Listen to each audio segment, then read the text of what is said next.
Hello, hello, hello everyone! Happy Easter! The Lord is risen. Hallelujah! Yehey! Talaga naman napakabuti ng Panginoon at nagampanan natin ang ating pakikiisa sa pagdiriwang ng mga mahal na araw. Pero nandito tayo ngayon sa taluktok at bungad na bungad sa kabanata ng April o ang series natin ngayong Abril ay Misyon Hanggang Dulo. At dahil misyon hanggang dulo tayo, kakaiba ang ating guest sa araw na ito. Walang iba kung hindi ang kagalang-galang na Bishop Bernardino Cortez ng Prelature of Infanta. Yay! Let us praise the Lord. Magandang araw po. Yan, Bishop, bago tayo mag-inom ng ating mainit na tsaa, ay batiin mo muna ang iyong mga taga-subaybay. Magandang araw po sa ating lahat. At narito po ang inyong lingkod, Bishop Bernardino Cortez ng Prelature of Infanta. Taga-sunod ng programang 20%. Ngayon, nandito na sa mismo sa 20% ang magiging inyong tagapanayam. Ay, ang galing. Let us praise the Lord. And give Him thanks. Ayan, sabayan nyo kami. Ang galing biruin ninyo kahit isang obispo sumusunod sa ating programa dito sa TV Maria. So alam niya kung ano ang mga serye na tumatakbo sa kada buwan. At nagkataon ngayon tayo ay kanyang napaunlakan, hindi lang bilang obispo, kung hindi bilang isang senior citizen din. Kaya nga ang ganda-ganda pagka Easter, masaya na tayong lahat, nagse-celebrate na. Pero mga lolos and lolas, titos and titas, mahalaga na makita natin kung ano ang diwa nito sa ating mga tumatanda. So unang katanungan, gugulatin na agad natin si Bishop. Bishop, nakailang Easter season ka na ba? Ibig sabihin? Kung mula sa pagsilang, ngayon ay 75 na. Wow, 75 Talagang parang diamond na yan, Bishop. Diamond na ako. Totoo. Nauna na tayo sa mga mahabang serye ng pagse-celebrate ng 75 years. Unang-una, lolos and lolas, titos and titas. Yung ngang umabot ka lang sa senior citizenship, nagpapasalamat na tayo. Pero meron tayo ngayon kasama sa ating programang 20%, ang programang Puno ng Puso para sa mga seniors, na dito nag-age reveal si Bishop Bernard Cortez. 75 years. Kaya't napakarami niyang baon. So Bishop, kung yan ay chronological age, di ba? Okay. So bilang pare, ilang taon na po? Well, na-ordinan ako ng 1974. Ngayon ay 2024. That would mean 50 years. Wow! So Golden. Another praising yan. Let us praise the Lord. And give Him thanks. So ibig sabihin, Bishop, ano ba yan? Golden naman. Golden. Grabe naman. Golden. Sobrang Totoo. special ng 20% program natin. Dito nagsisimula, nilo-launch natin yung 50 years of priesthood at 75 years bilang tao ng mahal nating si Bishop Bernard Cortez. So Bishop, pagka ganitong Easter season, talaga namang nagbabago ang panahon. Tama po ba? So sa liturgical calendar natin, mula sa violet, pag Easter, so Bishop, nagbabago na kulay nyo. Sana naman. Sa awa ng Diyos. Magiging puti na. Ang buhok ay mamumuti. Kasama yon. So, ibig sabihin, kahit si Bishop, pag tumatanda, ang obispo tumatanda din pala, Bishop. Ay, siyempre. Lahat naman tayo tumatanda. So magandang pag-usapan natin, Bishop, sa ating pagtanda, lumingon tayo ng kaunti. Kasi paminsan-minsan nalilimutan na natin yung mga maliliit na detalye ng buhay natin. So ngayon sa lolos and lolas natin, gusto kong ipaalam na mga ganitong programa ay magandang pagkakataon na masamsam natin. At ang programang 20% ay nagmimistulang treasure chest. So yung mga nakalipas po, Bishop, nais kong balik-balikan yung iyong ugat. Mahaba yun, 75 years ago eh. Pero naniniwala ako na nagkaroon ng isang Bishop Bernard dahil may pinag-ugatan. May pinag-ugatan. So maaari mo po ba ipakilala sa amin sino ang iyong mga pinag-ugatan? Sige, siyempre, ang aming ama ay solong anak. Kaya si Lola at Lolo ay kasama namin sa pamilya. Kaya mong simulan ko sa pagbabahagi sa aking lolo. Nung kami ay mga maliliit pa, laging sinasabi sa amin ni Lolo, no? Malaki ang bahay namin, doon sa balkonahe, si Lolo, si Lola, tapos sila ay maghawak ng kamay, no? At nagkukwento siya. Alam niyo, mga apo, 3 taon na niligawan ko yung lola niyo bago ako sinagot.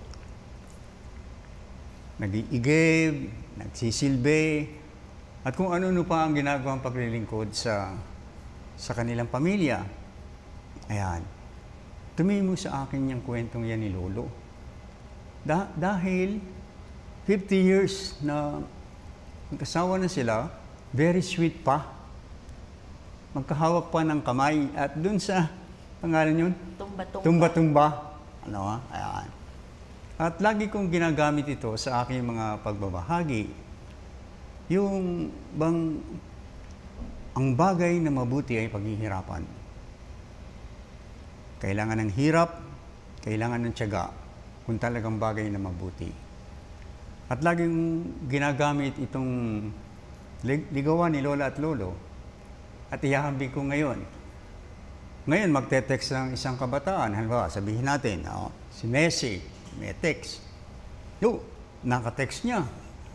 Sabihin natin, ay ano ang pangalan? Si Nessie, naka-text si Louie.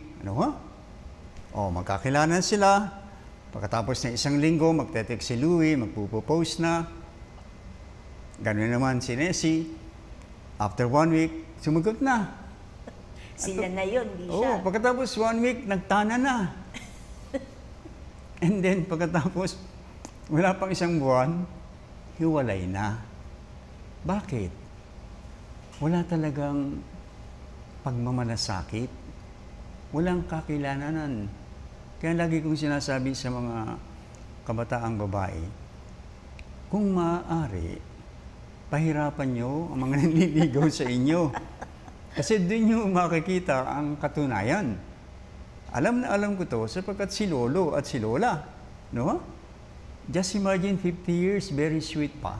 So Bishop, unang-una ay mahaba ang buhay ng lolo at lola mo. Awa naman ng Diyos. Kasi tignan ho ninyo, umabot yung kwento niya ay nandun pa lang sa 50 years of marriage. At gusto ko, Bishop, ulitin natin sa ating mga followers yung sinabi mo na ang mabuting bagay ay pinaghihirapan. So ulit-ulitin ho natin yan sa ating mga apo kasi ngayon, Bishop, the easier way, the better. Pero may wisdom kasi, no? Kaya tama yung ating serye ngayon na misyon hanggang dulo. Kasi meron palang pinaghihirapan. So mukhang Bishop, mukhang dun pa lang ay nabitbit mo na itong iyong pananaw sa iyong pagkapari, no? Na pinaghihirapan. Kasi hindi madali. Ano mang bagay na mabuti, hindi lang madali. So tuloy mo, Bishop, ang iyong kwento sa lolo at lola. Yan si Lolo. Si Lola naman, nagkasakit siya, naging paralitika, no? Ang nakita ko sa aking lola, siya ay manang, palasimba. Yung bagang sa pagkakasakit niya, hindi siya nagrereklamo, hindi siya nagko-complain, kundi napaka-payapa niyang tinanggap ang kalooban ng Diyos. At siguro, dito ko na may babahagi ang aking vocation story. Ang sabi ng doktor sa aming ama, wala na akong magagawa sa lola. Siguro makakatulong kapag nagbakasyon siya sa Pansol, doon sa hot spring. Mga bata pa kami noon eh. So, ang ginawa ng aming ama ay umupa ng isang bahay para araw-araw madadala namin si lola doon sa Laguna Hot Spring.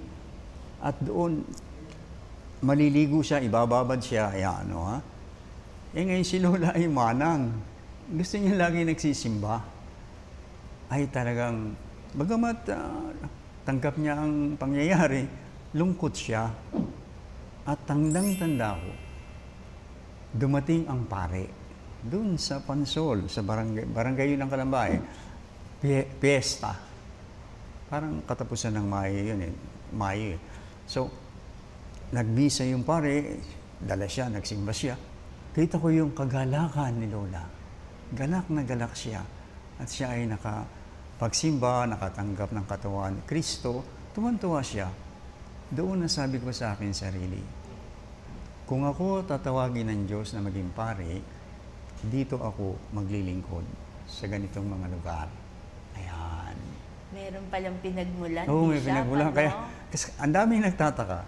Ako'y taga Maynila, taga Baclaran. Bakit ako napunta ng Laguna, San Pablo? Doon ako naging pare ng 30 years bago ako maging obispo. Yun ang pinaka-ugat noon. Yung vocation story ko. Nakakagulat, Bishop, kung paano ang Panginoon ay gumamit ng mga sorpresa. Kinailangan magkasakit ni Lola, tapos maganda yung pananaw ninyo kasi hanggang doon na lang yung kayang ng siyensya. So, yung Laguna Hot Spring, talaga nakikihello tayo sa Laguna Hot Spring. Dapat libre na tayo doon. So, napakatanda na nun, Bishop. Ibig sabihin, matandang-matanda na yun sa buong Kalamba. Kalamba po ba yan? Barangay ng Kalamba. Ang ano pa nun, ang wall ay yung sa gera, yung ginagamit ng mga para ang mga truck, ang mga tangke, yung butas-butas na ano ba kaya, na bakal. Ewan ko ano ang term dyan eh. Yun ang bakod ng Laguna Hot Spring panoon. Talagang Pero sa awa ng Diyos, gumaling si Lola. Gumaling pa siya. At tapos tsaka lang siya namatay. So may medicinal effect po, lolos and lolas, kaya wag kayong deadman and deadma sa hot spring kasi may medicinal effect noon. Sulfuric yun eh, sulfuric yun. Bukal po yun ng bulkan kasi ang Makiling. Makiling. So, yung konektado yun. Talagang mainit ho, nagmumula sa ilalim. Bagamat syempre ngayon, iba na ho ang panahon pag pumunta kayo ng Pansol, pumunta kayo ng Kalamba, di ba? Pero yung particular na pinupuntahan ni Bishop, buhay pa naman yan hanggang ngayon. At siguro may isang episode tayo, dadalhin ko kayo doon kung may awa ang Diyos. Sige. Kasi, natutuwa ang may-ari yan. Kasi nakakatuwa, Bishop, sa mga kwento mo, hindi lang yung lola mo ang nadala mo doon eh. Di ba, nagsimula ka lang sa ganitong kwento, pero yung bukasyon pala ay nagsimula rin doon. Maaari. Yung hot spring na sinasabi natin. So, paano naman, kumusta, Bishop, ang iyong mga kapatid? Kasama ba sila noon yung nag-aalaga kay Lolo at kay Lola? Kaming mga, kasi ako naman ay pangatlong lalaki, bakasyon yun eh. Kaya pag bakasyon, kasama kami ni Lola, nagbabakasyon din kami doon. At ang ama naman namin ay umupa ng bahay. Kaya, tapos siyempre, may tagaluto, ayos lang naman. So ilan po ba kayo, Bishop, magkakapatid? Kami ay, kung tutuusin, 10. Pero si Ate Lolita, namatay nung panahon ng gera ng Hapon, kaya hindi na namin nakita. Kaya ang sinasabi namin, siyam kami. Siyam na buhay. Siyam na buhay. So yung ate po ninyo, panganay po ba siya? Panganay siya. So it must be very painful for the family na yung eldest ay agad nawala. Panahon ng gera yun eh. Bishop, may recollection ka pa ba ng panahon ng Hapon? Iisip ka na ba noon? Wala pa ako sa mundo noon. Ang pa. kwento-kwento lang ng aming nanay ay napakabait daw yung si Ate Lolita. Parang bagang nasindak sa gera. Ang daming nakikita mga patay sa kalsada. Kasi diyan kami sa Baclaran eh. Malapit yan ang airport. Ginamit ng Hapon yung airport dyan bilang airbase. Kaya putukan dyan. So anyway, yun. So Bishop, ang nais ko ring malaman, paano ka nagpaalam na gusto mong pumasok sa pagkapare? Ayan. Ganito yun mga kapatid. Parang lahat tayo nagtatanong. Ang nagtatanong tayo, ang sabi natin, lahat tayo gustong lumigaya. Fourth year high school ako noon sa UST. Siyempre, mag-iisip ka na kung ikaw ay magdudoktor o mag-engineer. Pero sapagkat ako'y taga-Baclaran, ang iniisip ko ay maging piloto, pilot. Gawa ng malapit sa airport. No, ha? At definitely, kailangan magaling ka sa math bilang pilot. Awa naman ng Diyos, maayos ako sa math. No, ha? Ngayon, so I want to be happy. And I want to be perfectly happy. Yan. And I ask myself, paano ka ba liligaya? Yan, ha? Liligaya ka ba kapag kasama mo yung kaibigan mo, kasama yung isang nagugustuhan mo?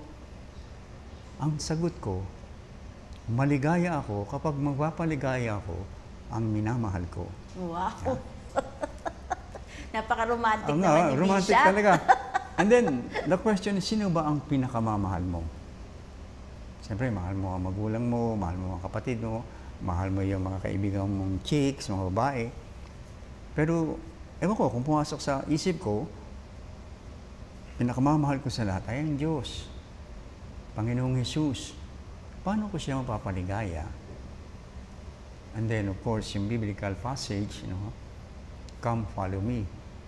Deny yourself, take up your cross, and follow me. Yun ang tumitimo. Actually, yun ang sinabi ko sa vocation director nung pumasok ako sa seminaryo. Very, very polite naman yung vocation director. Pero, nung ako nagiging pari na, ultimately, hindi yun ang reason eh. Kasi paano yung mga magulang ko kung ganun ang reasoning nila, no? Kundi ikaw ay pari sapagkat yan ay gusto ng Diyos. Grasya, biyaya. Ayan. So in that sense, yun ang aking, very philosophical ang aking rational, ang aking pagpasok sa seminaryo. No, ha? I want to be happy, and for me, happiness is making your loved one happy. And whom do you love most? No? Who do you love most? And of course, Jesus, the Lord. So, that leads me to the seminary. So mukhang Bishop, may kinalaman din yung kagalingan mo sa math kasi calculated mo. No? As I listen to you now, parang kalkulado mo, no? Yung pupuntahan ng buhay mo. So, siguro ngayon na lang, I can look back. Pero at that time, hindi talaga. It's parang, it's adventure. Pero Bishop, no, na-struck ako kasi dun sa, tinanong mo yung sarili mo, what makes you happy. So lolos and lolas, sa edad natin, alam niyo na ba kung ano talaga nakapagpapasaya sa inyo? Baka hanggang ngayon na ang tatanda na natin, nagpapasaya pa sa atin, shopping, di ba? Nagpapasaya sa atin, chika-chika, di ba? So parang at this stage, Bishop, ang ganda nung pinahahatid mo sa aming lahat. You were still young then, pero tinanong mo na ang sarili mo. Probably around 15 or 16, graduating. Imagine dun sa ganung punto ng buhay mo, ang linaw na nung katanungan. Alam niyo, lolos and lolas, habang nakikinig ako ngayon kay Bishop, nare-realize ko tuloy, kaya mali ang mga sagot natin sa buhay kasi mali rin ang mga tanong natin sa buhay. Definitely. Kaya ang nangyayari, Bishop, no, habang tumatanda, naghahabol.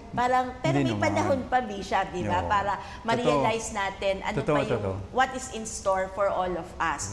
So Bishop, paano naman tinanggap ba ng maluwag sa dibdib ng iyong ama't ina ang iyong desisyon na ito talaga ang buhay mo, ang pagkapari? Madali ba yun for them? Well, ito yung sa aking ama ay ang very challenging ang aming ama eh. Tsaka talagang siya, selos, Pag magdesisyon ka, tunay. Kaya ang lagi niyang sinasabi, anak, tandaan mo, walang Cortez na nagsimula na hindi magtatapos. Pag pinasok mo yan, tatapusin mo yan. Lalo tigit, may pinsan ako na lumabas sa seminaryo. Alam ng tatay namin yan. Alam mo yung pinsan mo, Kaya sabi sa akin talaga, pag pumasok ka, siguraduhin mong magtatapos ka. Ang maganda naman si nanay, ang aming ina ay napaka-supportive. Kahit tutulungan ka niya. Katunayan, siya ang nagsustento sa akin. Siya ang nagpaaral sa akin sa seminaryo. Ayan. Yan ang masasabi ko sa aking nanay na talagang nanay eh. Talagang susuportahan ka. Lalo't maganda ang iyong mithiin ay hindi kanya pababayaan. Banggitin ko na ang aming nanay. No? Ang aming nanay, siyam kami. Nakita ko sa kanya yung bagang sense na may mga mas nangangailangan na dapat bigyan ng pansin, bigyan ng panahon, at bigyan ng tulong. Ganun siya. Sa kanya ko nakuha yung ganung sensitivity sa pangangailangan ng kapwa. May mga kapwang, okay lang, sige, huwag mong i-waste ang energy mo sa kanila. Kundi, doon sa mga mahina at nangangailangan, doon ka magbuhos pa pagkat kailangan kanila. I think Naku, I'm Bishop, very grateful to mukhang my mother. natutunan ni Pope Francis yan sa nanay mo. Hindi naman. Hindi Kasi naman. ngayon po ay minumulat niya tayo, di po ba, na yung mga marginalized, Oo. yung mga nasa periphery, ay talagang dapat na inaalalayan. At naikwento ko nga sa iyo nung nakaraan, Bishop, na itong bunga nitong synodality nga ay mahalaga na pinapansin, hindi lang yung laging kasama natin sa paglalakbay, kundi alalahanin din yung mga naiiwanan. At ngayon, malinaw na malinaw yun sa Sa mother ko. panuntunan ng iyong mother na wag mo nang ubusin yung panahon mo at lakas sa mga okay na. So, unawain at hanapin din yung mga higit na nangangailangan. Siguro, Gaines, pwede kong ipasok dito, no?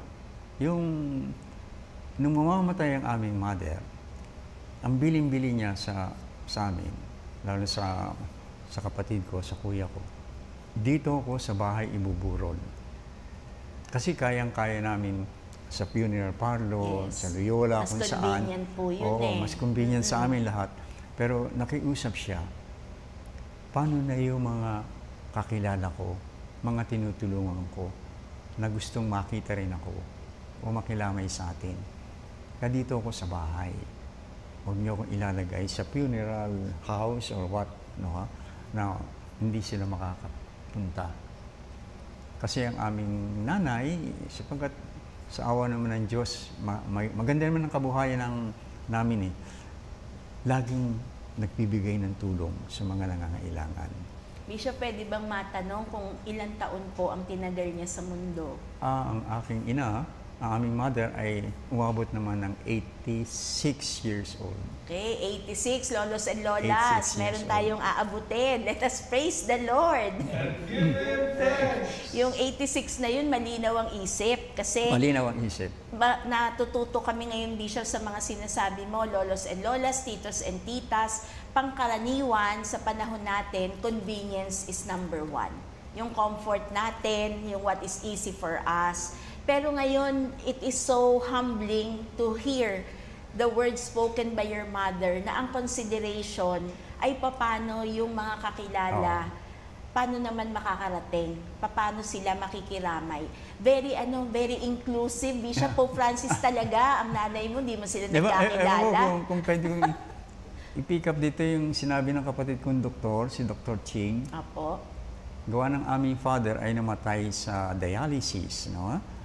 At yung last 5 years, o maybe 4 years ng 82, ang aming mother, nung talagang she has to undergo dialysis kung gusto niya pang mabuhay ng matagal. Pero sapagkat nakita ni nanay ang hirap namin noon sa aming tatay, ayaw niya. Tsaka handa na naman siya. So for 4 years talagang, ginamot siya sa gamot lang. Kaya when the last moment came, ang lagi niyang sinasabi, lalo na sa mga kapatid kong doktor, please, kung magkakaroon ng crisis, huwag niyo na akong i-revive. I'm ready. Handa na ako. Handa na ako. Bishop, ibig sabihin, itong mga panahong humihinga pa kami, pero nagkakaedad, ay dapat may paghahandang ganap.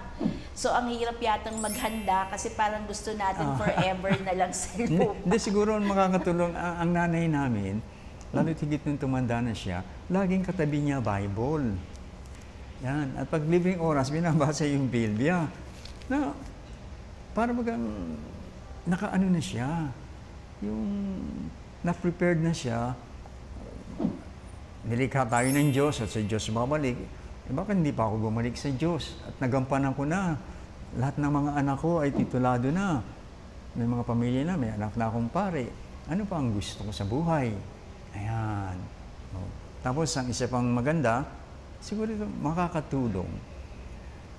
Nakita ng mother ko, na kapag siya'y namatay at hindi pa naayos yung mga properties namin, mauubos lang sa tax. Kaya kinausap niya si Dr. Alvin, yung pinakabunso, alikat lahat ng aking properties, yan, yung mga apartment na yan, i-distribute na sa inyo. Ibebenta ko kunyari. Ibebenta.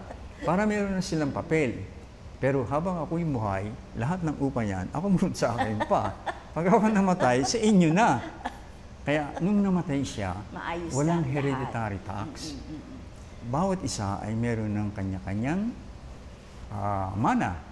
Bishop, yung ating mga followers, mga viewers natin, no? Ayan, nagchat-chat sa chat box. Buti ka pa daw, merong pinagparti-partihan. Sila wala daw ipapaparte.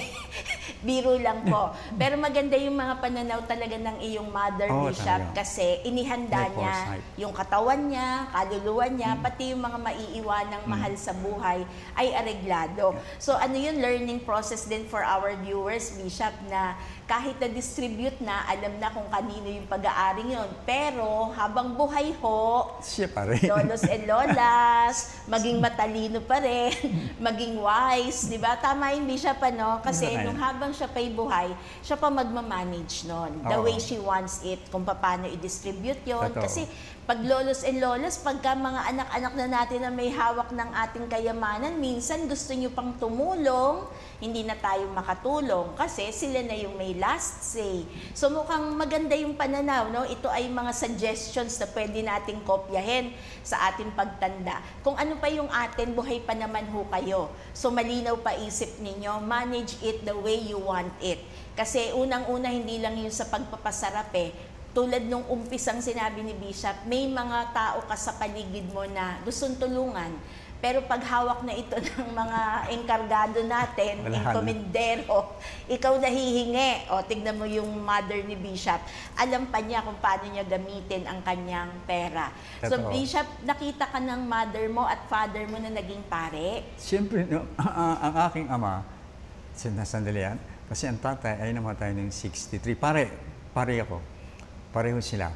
Umattend ng aking ordination. Kaya lang, ang father namin ay namatay at 63. That was, 1983. That's right, 1983, nung mamatay ang aming ama. Nung naging obispo ako, 2004, nandun si mother. Nakita Nakita pa, pa. oo. So, nakakatuwa. Kaya- Napakaligaya niya. Well, sabihin natin, ako naman, bilang anak, as much as possible, nagbibigay ako ng time sa aking mother. At minsan, nung ako'y Auxiliary Bishop of Manila, may mga time ako na libre. Ako mismo ang nagdadrive sa kanya papunta sa Pansol. Kasi yun ang kanyang wish na para sa kanya, nakakatulong yung pagbababad sa hot spring. No?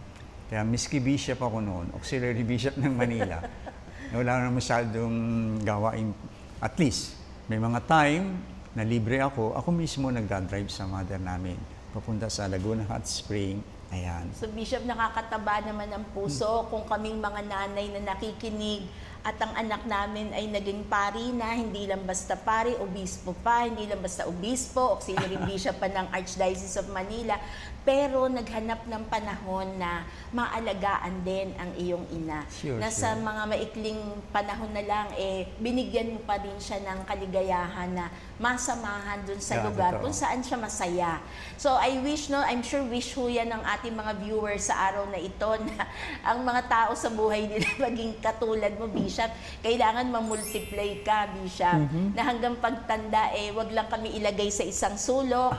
Naniniwala ako yan ang pangarap ng bawat isang tumatanda na dumating yung panahon na kami ay kalingain pa rin, no, ng mga taong nandyan sa aming paligid. So Bishop, meron ka bang gusto? Ang bilis ng ating panahon, pero pababalikin pa natin si Bishop sa susunod nating episode kasi ang dami-dami ko pang gustong itanong kay Bishop tungkol sa pagtanda, tungkol sa mga magulang, tungkol sa mga challenges natin sa ating buhay. Any parting message, Bishop?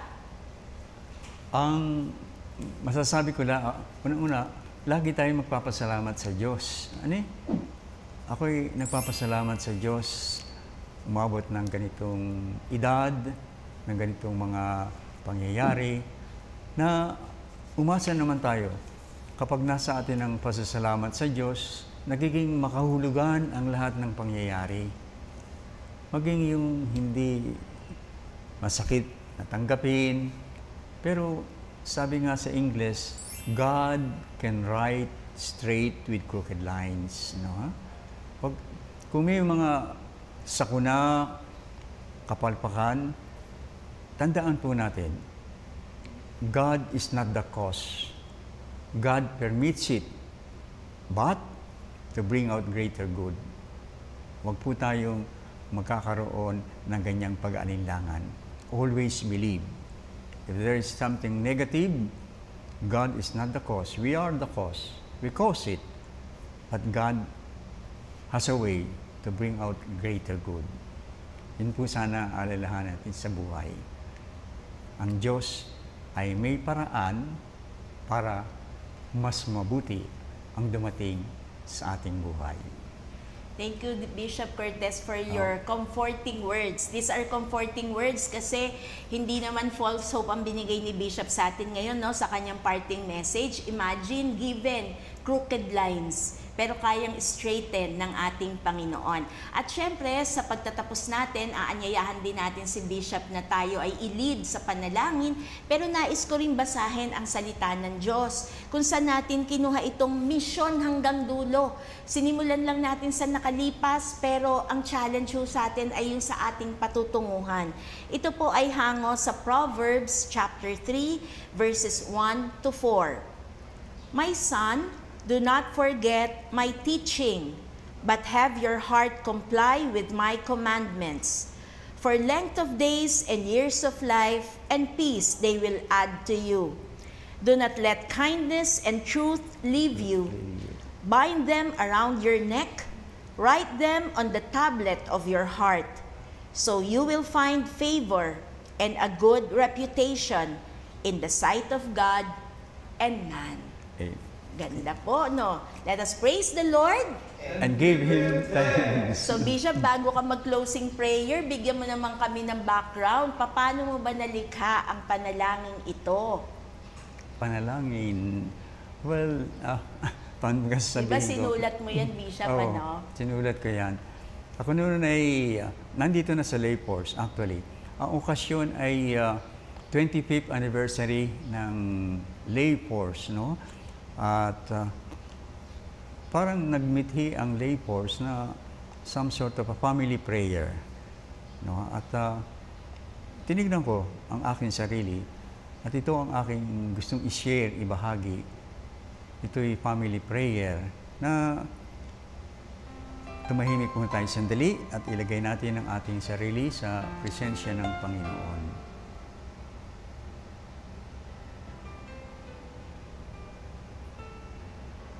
Panginoong Hesus, o Santo Niño, inihahandog ko po ang aking sarili sa inyong kalooban, maging kasangkapan ng inyong kapayapaan, kabutihan at kamahalan. Mahal na Birhen, Ina ng buhay, sa inyo po ang lahat ng aking kaisipan, kalooban at kaganapan. Maging buhay na saksi ng panalangin at paggawa. San Jose, marapatin pong ako'y bahaginan ng inyong pagkamangha, kalinisan, kababaang loob, tapat na paglilingkod, at lagas na pagsunod. Amen. Sa ngalan ng Ama, ng Anak, at ng Espiritu Santo. Amen. Amen. Let us praise the Lord. And give Him So, thanks. hindi pa ganap na pasasalamat Okay na. kasi tayo'y pauunlakan pa ni Bishop Bernardino Cortez sa susunod na Lunes. Kaya mahabang panahon ho para maipagdiwang natin ang selebrasyon natin ng muling pagkabuhay ng ating Panginoon. The Lord is risen. Hallelujah! See you again next Monday. Huwag kayong mawawala. Okay po. Bye-bye. Salamat po.